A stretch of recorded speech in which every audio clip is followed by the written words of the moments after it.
안녕하십니까. 홍보TV의 바보인 친구 유중희입니다. 저는 당신도 바보구먼이라는 자서전과 퇴직후 즐기는 삶이라는 인문교양서를 발간한 저자입니다. 또한 저는 클리트인 유튜브 활동가이고 블로그, 카페, 밴드 운영자이기도 합니다. 저의 유튜브 활동은 은퇴생활 10년차인 68세에 2021년 봄 코로나로 모든 활동이 얼어붙은 시기에 시작되었습니다. 은퇴 후 노인복지관에서 웰다잉 문화를 접하고 나서 웰다잉 정기모임 동호회를 결성하였습니다. 웰다잉 관련 서적을 읽고 나서 동호회에서 토론하는 계기가 있었습니다. 또한 복지관에 있는 카페에서 2달에 한 번씩 웰다잉 데스카페를 주선한 바 있습니다. 그 시절 주변 사람들과 웰다잉에 대해 공유하며 저 자신이 먼저 죽음 문화에 만전을 기하고 사소한 일상으로 끌어들여 친근해지는 계기가 되었습니다. 그리고 제가 발간한 퇴직 후 즐기는 삶이라는 책에 이러한 내용이 주로 소개되었습니다. 저는 코로나로 집안에만 갇혀 있는 상황에서 새로운 국회 활동을 찾던 차에 유튜브 활동을 하기로 선택하였습니다. 국회란 부수적 캐릭터의 준말입니다. 코로나 시기라서 모든 교육이 중단된 시기였으나 다행히 군포미디어센터에서 비대면 온라인으로 진행하고 있는 유튜브 방송 교육이 있다는 정보를 입수하여 여행용 유튜버 강의에 참여하였습니다. 여행용 유튜브 방송은 제가 모색한 집안 책상에서 인문학 방송을 하는 것과 거의 상관없는 교육이었지만 촬영하고 유튜브에 올리는 방법 등은 공통사항이었기에 그것으로 시작을 하였습니다. 16시간 교육 위수를 마치고 2주 만인 2021년 4월 14일 첫 방송을 출발하였습니다. 그 이후 보통교육이나 전문가들과 어느 교류도 없이 시행착오를 거쳐가면서 거의 2년이 흘러오고 있습니다. 일부 유튜버들은 이 활동으로 고수익을 올리고 있다고 하지만 저는 아직 수입은 전혀 발생되지 않았고 구독자 수와 좋아요, 클릭 수는 저조하지만 저의 취미 생활로 자만족하면서 중단하지 않고 계속 진행하고 있습니다. 죽음이란 단어는 한국인들이 외면하고 부정하며 혐오하는 단어이지만 종전보다 많이 너그러워졌고 꼭 필요한 것이라는 인식이 퍼져가고 있기에 주변의 일부 곱지 않은 시선은 무시하고 소신있게 접근하고 있습니다. 시작한 지 20개월이 지나고 있고 그동안 독학과 경험으로만 축적된 모든 방송 기법을 통한 나름 정성을 다해 만들어 본 것이 오늘 94번째 방영하는 죽음 준비입니다. 죽음 준비는 황혼기에 접어든 분들에게는 꼭 필요한 것이니 끝까지 한번 시청해 보시기 바랍니다. 요즘 제가 올리는 주제는 주로 인문학에 관련된 내용입니다. 유튜브 방송은 재미있어야 한다고 하는데 제가 다루는 것은 재미와는 다소 거리가 있기에 유익에 가치를 두면서 시청해 주시면 고맙겠습니다. 오늘 다루는 의제는 누구나 피할 수 없는 죽음을 당하지 말고 맞이하자는 의미가 담겨 있습니다. 화면 하단에 좋아요와 붉은색 구독을 꾹 눌러주시면 저의 유튜브 활동에 큰 힘이 됩니다. 우리는 죽지 않기 위해서 열심히 사는가? 죽지 못해 사는가? 죽기 위해서 열심히 사는가? 삶과 죽음에 대해 되돌아보게 됩니다. 먼저 죽음의 의미에 대하여 소개해 드리겠습니다. 생명체들은 죽음의 가능성과 필연성을 안고 있습니다. 죽음은 사망입니다. 알려지지 않는 것으로의 떠남, 복귀 없는 떠남, 주소를 남기지 않는 떠남이라고 레비나스는 말했습니다. 일반적으로 심장과 호흡이 먹고 동공반사가 없으면 죽음으로 보는데 뇌사를 죽음으로 인정하기도 합니다. 사람의 몸은 세포로 구성되어 있습니다. 인간의 세포수는 약 30조 개 이상이고 일주일에 약 50만 개의 세포가 생성되고 사라지며 약 80일 후면 몸의 모든 세포는 새 것으로 교체된다고 합니다. 이렇게 세포가 죽어가도 사람이 살아있는 것은 계속 생성되기 때문이고 모든 세포의 작동이 동시에 마비되면 그것이 사망입니다. 죽음은 인간이 피할 수 없는 한계 상황으로 살아가서는 경험해서 볼 수 없는 단 한 번만 주어지는 과정입니다. 죽어가는 사람은 자신의 사다리를 높이 들고 올라가 버린다고 에른스트 융어는 말했습니다. 이 의미는 사다리가 없어져 다른 사람은 같은 사다리를 타고 갈 수 없다는 것입니다. 죽음은 본인만의 것으로 대신할 수 없습니다. 죽음은 모든 것이 소멸됩니다. 따라서 죽음은 두려움의 대상이 아닙니다. 어리석은 사람은 오늘의 삶이 전부인 양 현실에만 급급하며 살아갑니다. 그러나 지혜로운 사람은 내 삶이 언젠가는 끝나는 날은 반드시 온다라는 것을 항상 생각하며 살아갑니다. 우리의 영혼과 같이 무기력하게 되는 이유는 종말의식이 없기 때문입니다. 죽음은 모든 신체 기능이 자연적으로 중단되는 것을 의미하나 인위적인 죽음도 있습니다. 안락사, 사형제도, 자살, 낙태 등이 이에 포함됩니다. 이는 도덕적으로 많은 논란의 대상이 됩니다. 두 번째, 사후세계를 말씀드리고자 하는데 종교적 의미가 담겨 있습니다. 종교적 관점에서 보면 사후세계의 유무가 가장 관건입니다. 그리스도교와 불교는 내세계가 있어 삶이 이어지는 것으로 보았으나 죽음은 또 다른 삶의 시작으로 보았습니다. 유교는 전세를 중심적 사상으로 보고 사후세계를 인정하지 않았습니다. 삶도 아직 모르는데 어떻게 죽음을 알겠는가라고 공자는 말했습니다. 유교에서 인정하는 제사는 죽은 자에 대해 예를 갖추어 애도하여야 한다고 가르쳤습니다. 그리스도교는 죽음은 하늘나라로 가는 과정으로 신에 의해 이미 결정되어 있는 것이므로 자연스럽게 받아들여야 한다고 보았으며, 불교는 전생의 업보에 따라 환생되는 윤회설을 기반으로 하고 있습니다. 불교에서는 삶은 고통으로 보았고 생멸의 수레바퀴라 여겼습니다. 죽음은 빈손으로 왔다가 빈손으로 간다.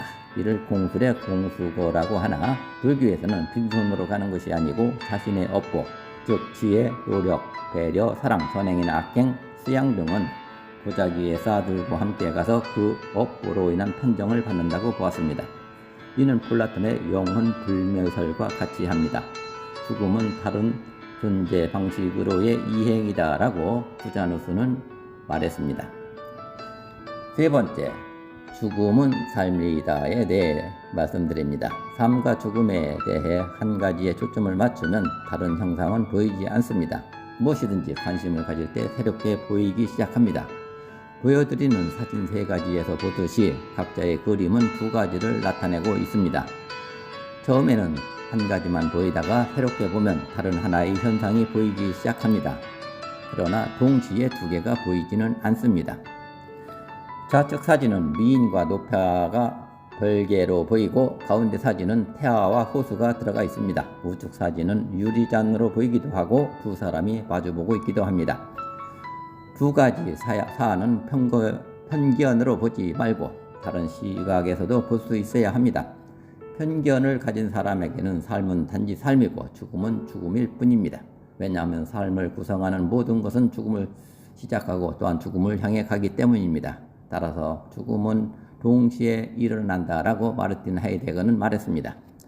삶과 죽음에 대해 다른 해석이 필요합니다. 삶과 죽음으로 이해하는 도구이고, 삶은 죽음으로 이해하는 도구이고, 죽음은 삶을 풍요롭게 하는 가치입니다. 건강한 삶을 위해 삶에서 죽음을 보아야 합니다. 죽음에 대한 생각이 아름다운 삶을 도모하는 계기가 됩니다. 죽음을 바라보는 시선에 따라 삶을 대하는 자세가 달라집니다. 죽음의 의미를 되새기는 것은 삶을 풍요롭게 꾸려가는 노력입니다. 죽음은 고요한 자기 자신에 대해 새삼스럽게 주목할 것을 가르칩니다. 죽음은 더 이상 삶의 끝에서 벌어지는 일이 아닙니다. 죽음을 잃는 것은 삶을 잃는 것입니다. 죽음은 삶의 완성입니다. 죽음의 연습은 사는 연습이고, 죽음의 수련이 삶의 수련이며, 죽음의 수행은 삶의 수행입니다. 따라서 삶은 죽음이고 죽음이 곧 삶입니다. 네 번째, 죽음은 축복인가? 죽음이 꼴 축복으로 보기도 합니다. 죽음에 대한 동경에서 출발합니다. 늙게 만들므로써 우리를 편안하게 해주고 죽음으로써 운드시게 한다라고 장자는 말했습니다. 죽음이란 격정적 옮음으로부터 벗어나는 것이다 라고 스토아 주의는 주장합니다.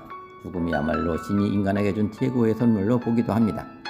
어느 누구나 죽음이 인간에게 올 수 있는 축복 중 가장 큰 것임을 알지 못한다라고 소크라테스는 말했습니다. 그렇다면 인위적인 죽음, 예를 들어서 자살, 살인, 사형 같은 것까지 죽음을 미워해서는 안 됩니다.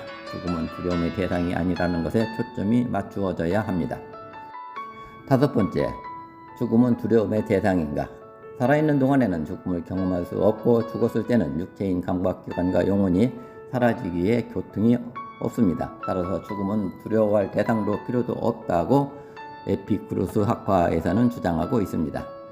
도가에서는 죽음은 단지 기가 모이고 없어지는 자연적인 현상, 과정이므로 슬퍼할 필요가 없다고 합니다. 성서에서도 너는 흙에서 왔으니 흙으로 돌아가리라고 기록되어 있습니다. 죽음은 한자어로 죽을 사자입니다. 아라비아 숫자 4와 발음이 같아서 사자를 싫어합니다. 심지어는 고층 건물에 4층이 없고 병원 안에는 사무실이 없는 경우도 있습니다. 한국인이 죽음에 대해 갖는 태도는 외면, 부정, 혐오하는 것입니다. 그래서 대화에서나 논쟁에서 죽음에 대해서는 접근하기를 꺼려하고 터부시합니다. 죽음의 두려움을 벗어나는 것을 친근해지면 됩니다. 독사는 무섭지만 자동차는 무섭지 않습니다. 독사 7마리가 동시에 물었을 때 사람이 죽는다고 합니다. 자동차는 1년에 한국에서만 1만 명 이상을 죽이는 흉기이지만 두려워하지 않습니다. 모든 것은 원인이 있으면 결과가 있습니다. 태어났으면 죽는 것이 당연합니다. 따라서 죽음은 두려움의 대상으로 보지 말고 인간이 피할 수 없는 한계 상황으로 매 순간 죽음의 가능성을 인식하고 죽음을 사소한 일상으로 끌어들이면 됩니다. 그리고 현재에 집중하면 됩니다. 6번째, 어떻게 살 것인가? 삶과 죽음을 융화시키는 지혜에 대해 말씀드리고자 합니다. 어떻게 살고 어떻게 죽을 거니까? 라는 물음에 소크라테스는 지혜, 절제, 용기, 정의를 실행하며 살면 된다고 말했습니다. 우리는 잘 살기 위해서 열심히 살고 있습니다. 생각을 바꾸면 행동이 바뀌고, 행동을 바뀌면 습관이 바뀌고, 습관을 바꾸면 성품이 바뀌고, 성품이 바뀌면 인생이 바뀐다라고 사무엘 스마일즈는 말했습니다. 바뀌는 것은 선택을 하면서 저절로 되는 것이 아니라 그때마다 열정을 갖고 임해야 합니다. 세상을 바꾸는데 방법이 필요하지 않습니다. 그 힘은 우리 안에 이미 존재하고 있다라고 조앤 K 롤링은 말했습니다. 중요한 것은 그저 사는 것이 아니라 훌륭하게 사는 것입니다. 스스로의 가치를 바로 아는 것이 아름다운 삶의 시작입니다. 우리는 모두 죽음이 있기에 가치 있는 존재가 됩니다. 천국이란 다른 사람과 행복을 주고받는 곳입니다. 행복한 삶을 나누는 것이 의미 있는 삶이자 아름다운 마무리입니다. 그것은 소중한 사람들을 위해 사랑을 베풀고 봉사해야 하는 이유이기도 합니다. 의미 있는 삶이란 소중한 사람들과 사랑을 나누는 삶, 아름다운 마무리란 사랑하는 사람들 곁에서 죽음을 맞이하는 것입니다. 어느 목사가 설교 중 천당 가고 싶은 사람 손 들어보라고 하니 신도 전원이 손을 들었습니다.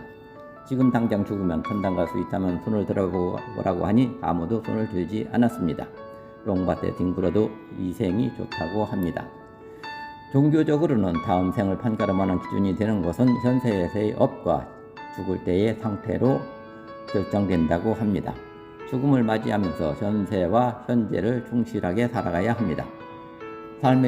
삶의 배움을 얻는다는 것은 삶을 완벽하게 만드는 것이 아니라 현재 있는 그대로 삶을 받아들이게 되는 것입니다. 삶이란 나에게 잠깐 만들어진 선물이기 때문입니다. 우리의 삶은 선물입니다.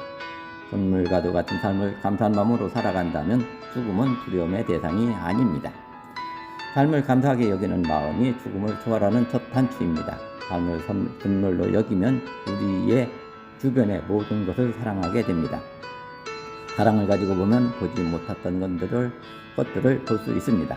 사랑을 통해 죽음의 한계를 넘을 수 있습니다. 우리의 삶은 다른 생명체들이 베푼 것에 의해 가능해집니다.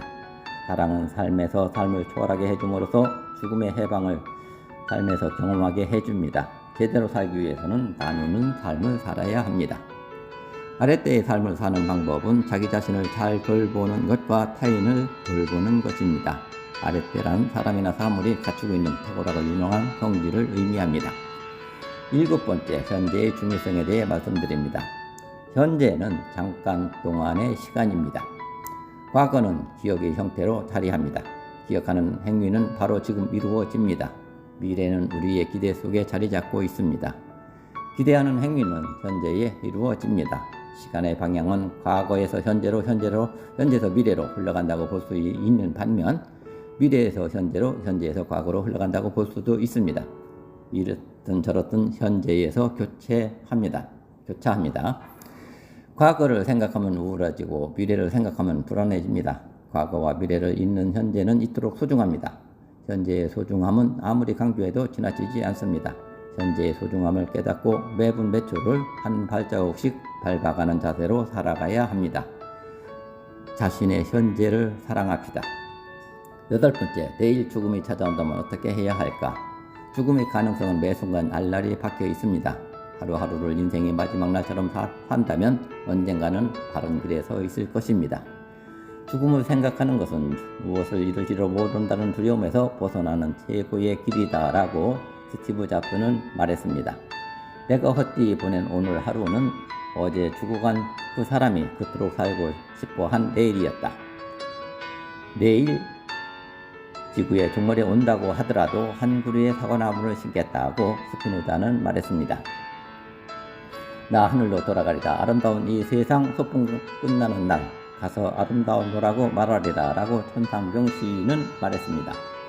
잘 죽는다는 것은 의미 있게 살다가 아름답게 마무리 짓는 것입니다. 임종을 통해 우리가 되새길 수 있는 것들이 있습니다. 죽음의 마지막 순간에 간절히 원하게 될 삶에서 가장 소중한 것을 그렇게 늦기 전에 앞당겨서 살피고 실천하라 라고 엘리자베스 큐블러-로스는 말했습니다. 웰다잉의 반대 개념으로 최악의 죽음이란 치유 불가능한 질병 상태에서 가족들이 소원해지고 경제적으로 뒷받침되지 않고 자신의 삶의 의욕을 잃었을 경우입니다. 가장 바람직한 죽음은 첫째, 고통스럽지 않아야 하고 둘째, 가족 등 주변에 피해가 없도록 하며 셋째, 죽을 준비 시간이 충분히 주어졌을 경우가 됩니다. 이 중 세 번째 죽을 준비 기간은 자신이 직접 미리 준비해 두어야 합니다. 죽음 준비는 언제 시작하여도 좋으나 적어도 은퇴 시기를 전후하여 준비하는 것이 가장 적절한 시기라고 여겨집니다. 이는 구체적이어야 합니다. 그래야 가족들에게 부담을 주지 않게 됩니다. 시인 이형기는 낙화라는 시에서 가야 할 때가 언제인가를 분명히 알고 가는 이의 뒷모습은 얼마나 아름다운가라고 읊었습니다. 나의 죽음 마지막으로 제가 말씀드리는 것은 한국인들은 대부분 죽음에 대해 거론한 것 자체를 터부시하는 것은 물론 죽음 준비하는 그때 가서 하지 라고 미루지만 그때는 너무 늦습니다. 이제부터 말씀드리고자 하는 것은 제가 죽음에 대해 준비한 것들입니다. 아는 것이 힘이다 라는 말이 있지만 저는 이 문구보다는 실천하는 것이 힘이다 라는 말을 더 좋아합니다. 아는 것이 있으면 그것을 실천해야만 완성되기 때문입니다. 그래서 저도 웰다잉 교육에서 배우고 익힌 사례들을 저의 여건에 맞게 응용하여 실천합니다. 제일 좋은 죽음은 건강하게 살 만큼 살다가 어느 날 잠에서 깨어나지 않고 그대로 가는 것이라고 말합니다. 그러나 여기엔 부족한 부분이 있습니다. 자다가 죽으면 죽음을 대비하지 못하는 것입니다. 사람들은 좋은 삶, 성공하는 인생에 관심을 둡니다. 그런데 오직 사는 데만 집중할 뿐 잘 죽는 법을 알고 품위 있게 세상을 떠날 준비를 하는 데는 별 관심이 없습니다. 황혼기에 접어들면 자신이 죽기 전에 꼭 해보고 싶은 것을 정리하여 실천해가는 것이 중요합니다. 즉 각자의 버킷리스트가 필요합니다. 저희 가까운 주변에도 건강에 아무 이상이 없던 사람이 갑자기 암이 발견되어 병원에 입원했고 얼마 후에 의식을 잃고 사전의료 연명의향서도 작성해 놓지 않아 마냥 식물인간으로 살아가는 사람이 있습니다. 안타까운 일이 아닐 수 없습니다. 죽음 준비에 대한 대표적인 것은 유언장과 사전연명의료의향서입니다. 유언장은 재산 분쟁 등을 예방하고 사전연명의향서는 과도한 의료비의 지출을 방지해 줍니다. 평균적으로 사망 전 한 달간 사용되는 비용이 일생 동안 들어가는 총 치료비의 절반가량이 들어가고 사망 전 3일간 사용되는 비용 중 총 치료비의 25%가 들어간다고 합니다. 환자에게도 가족에게도 국가의 의료기관에도 전혀 도움이 되지 않습니다. 사전연명치료의향서는 이러한 문제점을 해소해 줍니다. 통장은 가족에게 물질을 남기지만 유언장은 가족에게 마음을 남긴다고 합니다. 유언장의 필수사항 5가지는 전문, 전체 문장, 날짜, 주소, 성명, 날인이니 한 개라도 빠지지 않도록 하여야 하고 자필로 작성해 놓아야 합니다. 우선 미리 준비해 놓은 유언장은 1년 단위로 필요하면 수정해 가고 있습니다. 사전의료 연명의향서도 법적 요건을 갖추기 위해 정해진 기관 현재 국민건강보험공단이죠. 여기에 등록을 맞춰 놓았습니다. 법적 양식은 아니지만 사전장례의향서, 사전치매요양의향서도 맞춰 놓았습니다. 영정사진도 제가 최근에 그린 자화성으로 지정해 놓았습니다. 수위는 제가 최근에 저기해봤던 아웃도어로 하면 됩니다. 제 버킷리스트는 죽음 준비와 많이 겹칩니다. 우선 자서전 발간 및 사진 전시회 개최를 하는 것입니다. 고위 기념을 이것으로 하고자 합니다. 동시에 이날 사전 장례의식도 거행할 예정입니다. 사전 장례의식이란 저의 죽음을 애도할 사람들은 미리 불러서 작별 인사를 하고 실제 장례식 때는 쉽게 가족들만 모여 간소하게 치르고 나서 자식들은 사후의 일을 지인들에게 고인이 되었다는 것만 알리는 것입니다. 고이 때는 너무 이르지 않느냐는 의견도 있지만 더 살게 되면 80을 넘게 되면 80대쯤 다시 한번 2차 사전 장례식을 하면 되리라 봅니다. 유시민 작가는 어떻게 살 것인가 라는 저서에서 자신이 죽으면 지인들을 절대로 초청하지 말라고 했습니다. 대신 급사가 아니라면 죽음이 어느 정도 예견된 상황에서 그 대상자들을 초청하여 이별의식, 즉 사전 장례식을 갖겠다고 했습니다. 사전 장례식을 한 사례는 연암 박지원이 그렇게 했다고 전해지며 미국의 유명한 회계법인 KPMG 회장 유진 옵켈리가 이를 실천했고 작가 유시민도 그렇게 하겠다고 합니다. 아주 멋진 방식이라 여기지기에 저도 벤치마킹 해보려고 합니다. 저는 고이연 때 이를 실천해 보려고 합니다. 그때는 자서전도 발간하여 오늘 오시는 분들에게 나누어 드리고 제가 직접 기타를 연주하며 노래도 몇 곡 불러볼 것입니다. 버킷리스트 항목으로 1년에 한 번 아내와 해외여행을 다녀오는 것이 있고 세 번째는 봄, 가을엔 한 달에 한 번 1박 이상 국내 여행을 다녀오는 것이 있습니다. 가요제 입상과 조상묘 모아놓기는 완성되었습니다. 조상묘를 모아놓은 곳에 제 가묘도 이미 만들어 놓았습니다. 제 묘지도 선산에 할아버지와 아버지 내외 묘소 옆에 조그맣게 평장 와비까지 마련해 놓았습니다. 와비에 제 죽은 날짜만 새겨놓고 제 화장한 유골함을 그곳에 안치하면 끝나도록 해놓았습니다. 장례는 당연히 화장으로 하고 JP처럼 비석에 새겨놓을 비문도 직접 작성해 놓으면 더욱 좋다고 보았기에 제 비문도 작성해 놓았는데 묘비명은 바보 국민 별명을 들으며 진실과 정의의 삶으로 손해보기도 했지만 주변 사람들로부터 혜택도 많이 받은 사람 후회 없다는 말 남기고 여기에 붙이다로 정해놓았습니다. 물론 이 문구도 생각이 바뀌면 수정할 것입니다. 조문부는 다소 생소할 수도 있는데 사람의 죽음을 자식들이 망인의 지인들에게 알리는 것입니다. 저의 조문부는 문안과 디자인을 제가 직접 준비해 놓았습니다. 제 자식은 저의 죽음 일시 등 몇 가지 확정되지 않은 문구만 보완해서 완성하면 됩니다. 제 조문부는 제가 관리하는 네이버 블로그에 정리되어 있기에 누구나 볼 수 있습니다. 죽음을 알려야 할 대상 연락처는 핸드폰에 저장되어 있기에 그것을 활용하면 됩니다. 제 주문번호는 온라인 인터넷 시대이기에 카톡이나 문자 메시지를 활용하면 됩니다. 그리고 사전 장례식 때 저의 죽음은 바로 연락도 되지 않고 49제를 마치고 온라인을 통해 받아보실 거라고 미리 알려줄 것입니다. 아들에게는 49제를 마치고 지인분들에게 부친이 이미 사망했다고 알리며 이는 선친의 지시였다고 전하면 됩니다.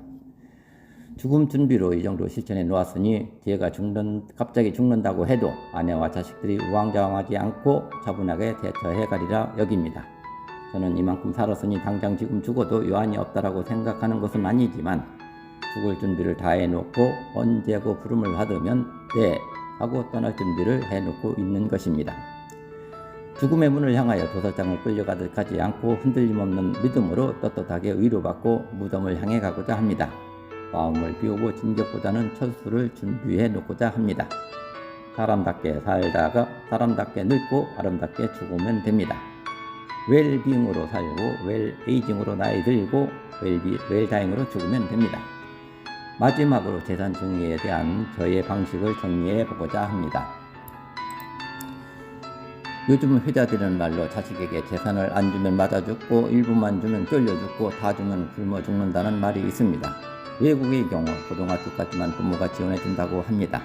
우리나라는 대학교 학자금도 대주고 결혼을 시켜주고도 계속 자식을 도와줘야 하는 것이 일반적인 흐름입니다.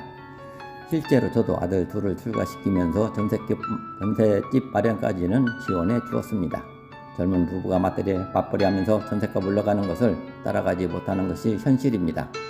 간신히 노후 생활에 기본 부모의 유지와 취미 생활을 하면서 저는 노후를 대비하는 정도의 투박하고 빠듯한 생활을 하고 있지만 자식들의 전셋값 상승에 허덕일 경우 그냥 모르는 채만 할 수도 없습니다. 그래서 생각해낸 것이 지원은 해주되 차용증을 받고 상환을 받는 것입니다. 대신 이자는 받지 않겠지만 원금 분할 상환을 합니다. 예를 들어 1억 원 지원해 주었으면 매달 100만 원씩 통장으로 입금하도록 계약서를 작성했고 그 계약서에는 아들과 며느리가 같이 사인했습니다. 원금 상환은 꼬박꼬박 잘 지켜지고 있습니다. 바람직한 노후 생활 준비하기 나름이라고 여겨집니다. 사람은 황혼기에 왜 웰다잉의 의미를 되새겨야 할까요? 웰다잉은 웰뱅이고 즉 잘 죽는다는 것은 잘 사는 것이라는 것을 이미 소개한 바 있습니다. 제가 이 죽음 준비라는 유튜브를 마무리하면서 저 자신이 어떠한 변화가 있었는지 되돌아보게 됩니다. 우선 모든 것이 진지해졌습니다. 가깝게는 아내로부터 가족 그리고 주변 사람들과의 관계에서 진지해졌습니다. 먼저 부부관계에 대해 고려해보자면 부부관계는 사랑하는 사이라는 것은 너무 당연한 것이겠지만 그것보다는 끈끈한 정을 나눈 사이라고 여겨집니다. 둘 사이에는 공과가 있습니다. 과가 10% 정도 된다면 공은 90% 이상인 관계가 부부 사이입니다. 다른 사람끼리 만나 가장 많이 서로를 위해 노력한 사이입니다.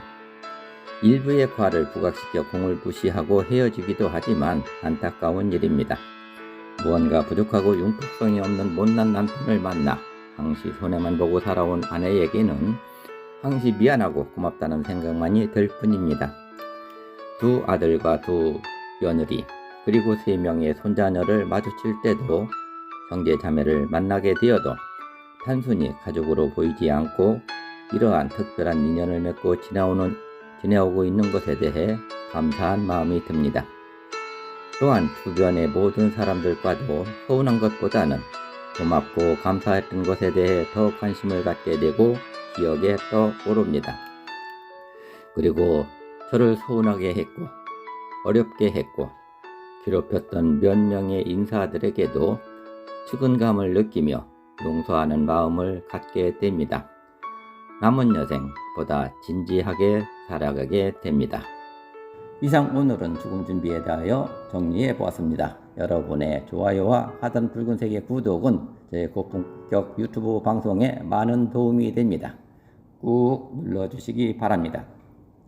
댓글은 제가 소통하고 공부하는 원동력이 되어 환영합니다. 감사합니다.